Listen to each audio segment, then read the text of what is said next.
Hello दोस्तों, कैसे हैं आप लोग। आशा करते हैं कि आप मस्त होंगे, तंदुरुस्त होंगे और स्वस्थ होंगे। खैर, जैसा कि आप जानते हैं कि इसके पहले मैंने पास्ट इंडेफिनिट का अफर्मेटिव सेंटेंस कैसे बनता है, नेगेटिव सेंटेंस कैसे बनता है, ये मैं वीडियो इसका बना चुका हूं पार्ट वाइज।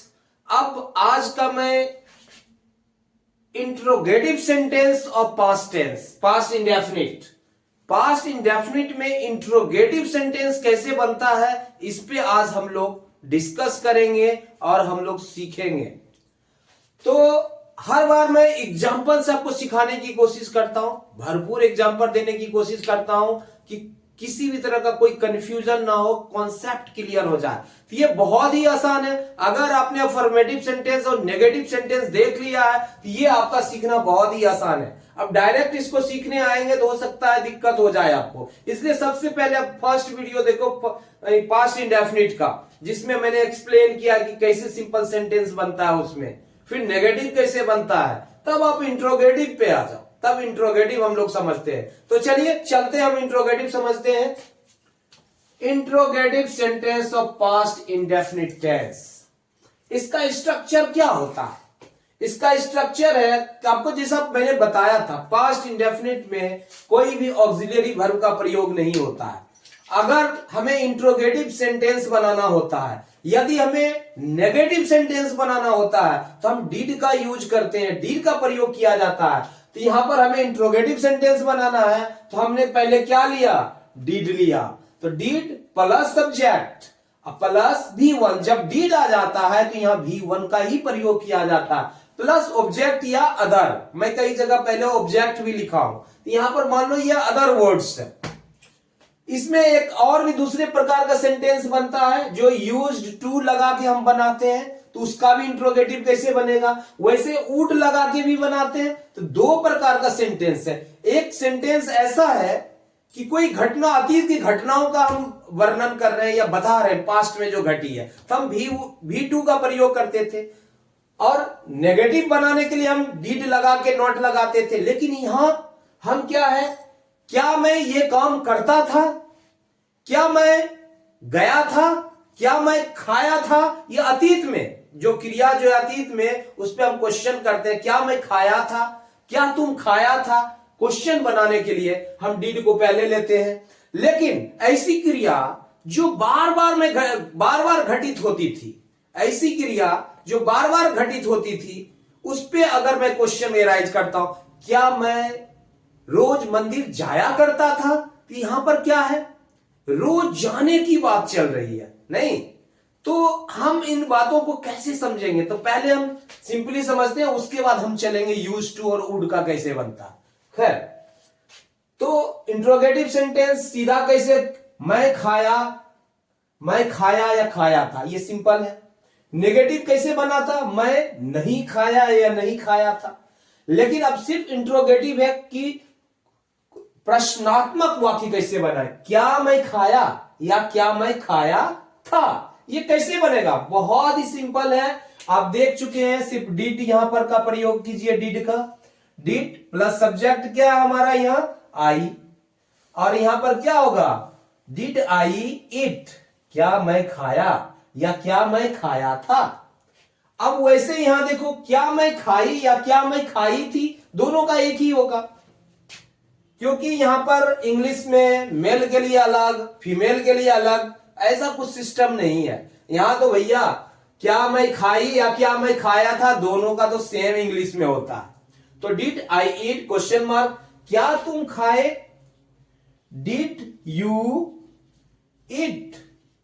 जैसा कि आप देख चुके हैं, डिड सब्जेक्ट प्लस V1 का प्रयोग हम कर रहे हैं, क्या तुम खाए या क्या तुम खाए थे, क्या हुआ खाया या क्या हुआ खाया था, एक ही बात है। तो क्या हो जाएगा, डिड ही इट, क्या हुआ खाया या क्या हुआ खाया था, क्या हुआ खाई या क्या हुआ खाई थी, तो क्या हो जाएगा, did she it, did she it question mark, ना भूलें, क्या राधा खाई या खाई थी, तो यहां भी क्या हो जाएगा, डिड राधा इट, क्या राधा खाई थी या खाई? वैसे ही आप इधर देख लो, क्या हम लोग खाए या खाए थे, क्या हो जाएगा? यहां भी वही होगा, डिड वी इट, क्या हम लोग खाए या खाए थे। उसी प्रकार से क्या तुम लोग या आप लोग, हिंदी में तुम लोग या आप लोग चलता है, लेकिन इंग्लिश में सिर्फ यू ही चलता है। तो हम यू का प्रयोग करेंगे, क्योंकि यहां पर आप देख रहे हो तुम खाए एक वचन, और इसको हम बहुवचन के रूप में लिए हैं, यहां पर भी तुम ही होगा, तो क्या हो जाएगा? डिड यू इट, क्या तुम लोग या आप लोग खाए थे या खाए? क्या वे लोग खाए या खाए थे, तो क्या हो जाएगा? डिड दे इट, क्या वे लोग खाए या खाए थे? अब आगे है, क्या राम और मोहन खाए या खाए थे? एक से ज्यादा लोग हैं, तो यहां पर भी वही होगा, did Ram and Mohan, did Ram and Mohan it, क्या राम और मोहन खाए थे? क्या लड़के खाए थे? डिड बॉयज इट, क्या लड़के खाए थे? तो आपने क्या देखा यहां पर, बिल्कुल यूनिक है, इसे बनाना बहुत ही आसान है, सिर्फ डिड का प्रयोग होता है। डिड पहले ले लो, बाकी जिस तरह से स्ट्रक्चर है उसको एज इट इज रखो, बस हो गया। मैं खाया था, क्या मैं खाया था? Did I eat, very simple. क्या मैं खेला था? Did I play. क्या मैं दौड़ा था? डिड आई, क्या हो जाएगा? Run, V1। ये आप मत भूलना, यहां V1 का ही प्रयोग होता है। तो मुझे लगता है कि ये आप अगर इस तरह के सेंटेंस का बार बार प्रैक्टिस करोगे, अपने से कोई भी प्ले ले लो, ईट ले लो, रन ले लो, वॉक ले लो, इस तरह से कोई भी एक एक्शन वर्ड ले लो, आप बराबर इस तरह से आई से, वी से, यू से, ही से, शी से, दे से, वी से प्रैक्टिस करो। अब खुद सोचो कि ये पहले समझ लो इस सेंटेंस को, और खुद से स्ट्रक्चर क्रिएट करना शुरू करो। अगर एक बार आपने क्रिएट करना शुरू किया तो आप समझना भी शुरू कर देंगे। जनरली स्टूडेंट क्या करते हैं? नकल करते हैं। आप नकल मत करो, अकल करो, सोचो उसको एक्चुअली स्ट्रक्चर के बारे में। अगर आप थिंक आउट करोगे ना तो आपका कॉन्सेप्ट क्लियर होगा, नहीं तो आप रट लोगे, 2-4 दिन हो जाएगा, फिर भूल जाओगे। तो बार बार खुद से बनाओ ना। जब आप खुद से बनाना शुरू करते हो ना तो ये अपनी हो जाती है, दूसरे की नहीं, खुद की हो जाती है। लगता है कि आपने इस चीज को बनाया है, तो आपकी मेमोरी में भी ज्यादा रहेगा और कॉन्सेप्ट भी क्लियर होगा। खैर, मुझे लगता है ये कॉन्सेप्ट क्लियर हो चुका है आपका। अब हम चलते हैं कि जो क्रियाएं बार बार होती थी, आदतन होती थी, उस पे क्वेश्चन कैसे बना सकते हैं। जैसे, क्या मैं वहां रोज जाया करता था? इससे क्या पता चलता था? पता चलता है कि बार बार क्रिया, रोज की बात हो रही है, जाने की क्रिया बार बार की बात हो रही है, तो इसको भी हम पास्ट इंडेफिनिट में तो हम अभिव्यक्त तो करते ही हैं, लेकिन क्वेश्चन मार्क जहां यहां पर है तो क्वेश्चन, तो इसको क्या यूज करते हैं? यहां पर हम सिर्फ V2 से नहीं करते थे, हम यूज टू का प्रयोग करते थे। नहीं, जैसे मैं वहां रोज आया करता था, अगर इसका बनाओगे I use to go there every day, नहीं, I use to go there every day होगा। या इसको इस तरीके से भी बनता है, आई वुड, क्या हो जाएगा? I would go there every day, ऐसे भी बनता है, मैं रोज जाया करता था।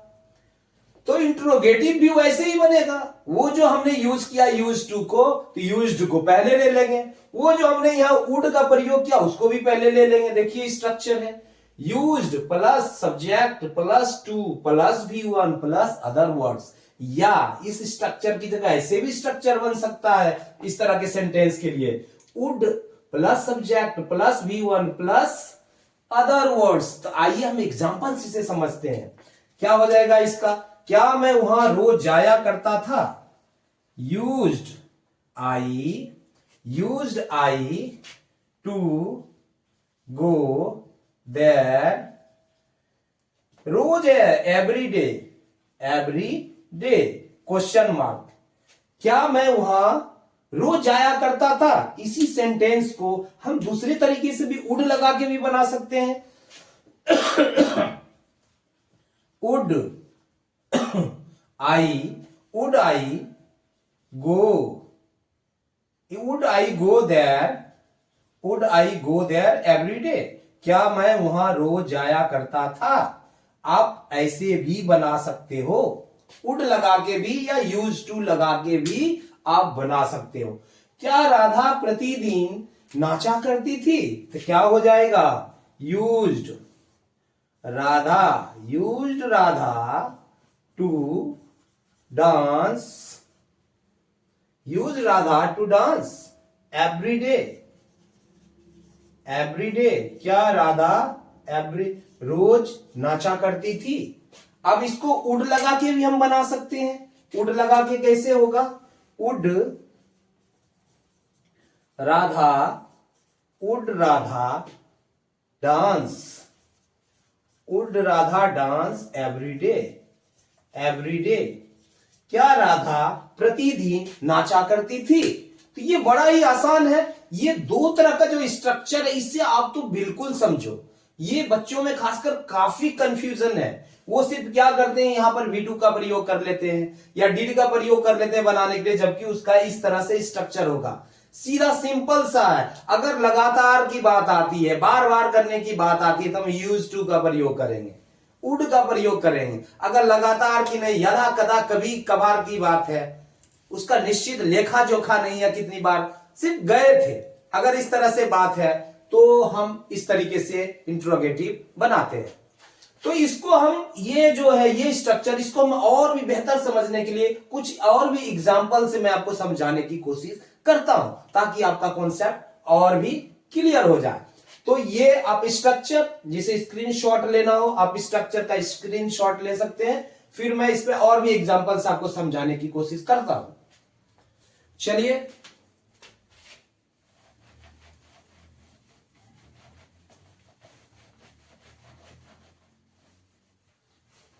आप जैसा कि देख रहे हैं, मैंने यहां पे एग्जांपल दिया कि क्या राधा प्रतिदिन नाचा करती थी। उस तरीके से आप ये भी कह सकते हो, क्या वह रोज दौड़ा करता था, क्या वह दौड़ा करता था, क्या वह दौड़ा करता था। तो इन बातों से क्या लगता है कि क्या ये दौड़ने की क्रिया लगातार करता था, क्या है वो आदतन करता था क्या। तो क्या हो जाएगा, सॉरी, इसको ऐसे नहीं बनेगा, कैसे बनेगा, यूज टू से बनेगा, या वुड लगा के हम इसको बनाएंगे, यूज्ड ही टू रन, क्या हुआ, दौड़ा करता था। रोज तो नहीं है लिखा हुआ, प्रतिदिन तो नहीं लिखा हुआ है, लेकिन इन सेंटेंस का भाव क्या है, इन सेंटेंस क्या हुआ, दौड़ा करता था, तो इससे इसका भाव क्या है, इसका भाव सही है, क्वेश्चन मार्क। इसका भाव वही है कि रोज दौड़ने की बात करने की बात है, भाव वही है। इसको हम इस प्रकार से भी बना सकते हैं, वुड ही रन, क्या वह दौड़ा करता था, इसका भी मतलब वही निकल के आता है। उसी प्रकार से हम और भी बना सकते हैं, क्या हम लोग दौड़ा करते थे, क्या हम लोग दौड़ा करते थे, क्या हम लोग दौड़ा करते थे, तो क्या हो जाएगा, क्या हम लोग दौड़ा करते थे, यूज्ड वी टू रन, क्या हम लोग दौड़ा करते थे। उसी प्रकार से हम वुड लगा के भी इसे समझ सकते हैं, वुड वी रन, क्या हम लोग दौड़ा करते थे। उसी प्रकार से आप और भी सेंटेंस बना सकते हो, क्या तुम दौड़ा करते थे, क्या वे लोग दौड़ा करते थे, नहीं, क्या लड़के दौड़ा करते थे। जहां से हमें कोई कार्य आदतन करने की बात पता चलती है, तो उसमें हम यूज टू का प्रयोग या वुड का प्रयोग करते हैं। और वही वुड को हम पहले ले लेते हैं तो इंट्रोगेटिव बन जाता है सब्जेक्ट के पहले, वही यूज्ड को पहले ले लेते हैं तो इंट्रोगेटिव बन जाता है। तो मुझे लगता है कि ये इंट्रोगेटिव सेंटेंस और पास्ट इंडेफिनिट काफी आसान है बनाना। इसके लिए आपको अफर्मेटिव सेंटेंस पास्ट इंडेफिनिट का फर्स्ट वीडियो देखना होगा, सेकेंड वीडियो भी देखना होगा, फिर आप थर्ड वीडियो देखो तो आपका पूरा सीरीज में कॉन्सेप्ट क्लियर होगा। और मैं जैसा कि बोल रहा हूं कि मैं अभी पास्ट इंडेफिनिट को लेकर चल रहा हूं, इसमें अभी इंट्रोगेटिव प्लस नेगेटिव अभी बचा हुआ है। फिर हम पास्ट कंटिन्यूअस पे चलेंगे, उसको भी पार्ट वाइज बनाने वाले हैं। Affirmative, negative, interrogative, interrogative plus negative, इस प्रकार से। तो मुझे लगता है कि मेरी एक बहुत ही सिंपल वे मैंने समझाने की कोशिश की है, ताकि बिल्कुल जो बिगिनर्स हैं उसको समझना आसान हो जाए।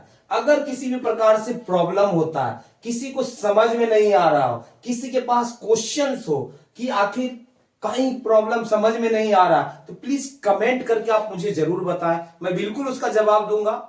और एक आखिरी सूचना और अति आवश्यक सूचना, अगर वीडियो पसंद आया हो तो लाइक करना ना भूलें, सब्सक्राइब करना ना भूलें और अपने दोस्तों को बताना भी ना भूलें। और इंपॉर्टेंट सेशन चल रहा है, अपने दोस्तों को जरूर बताएं। जहां तक होगा हम कोशिश करेंगे, गांव गांव के बच्चों को हम पढ़ाना चाहते हैं। अरे सब्सक्राइबर छोड़ो, लेकिन गांव गांव तक हम पहुंचना चाहते हैं, तो आपका सहयोग बहुत जरूरी है।